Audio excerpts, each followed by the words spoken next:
ঐশু, ঐশু, ঐশু, তুমি কোথায়?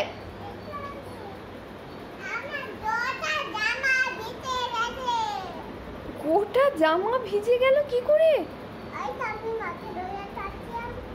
মানে তুমি 7 আপ খাচ্ছিলে, দিয়ে তারপর আমি যে তোমায় কাপে করে দিলাম, দিয়ে তুমি সব এখানে ফেলেছো। কাপটার এরকম অবস্থা, আর জামার কি অবস্থা করেছো দেখি। কি হয়েছে? গোটা জামা কি হয়েছে একবার বলো। কি হবে এবার? এই যে স্নান করিয়ে জামা পরালাম, এবার কি তাহলে পিঠে পড়বে দুমদুম? না। তাহলে কি করব তোমাকে?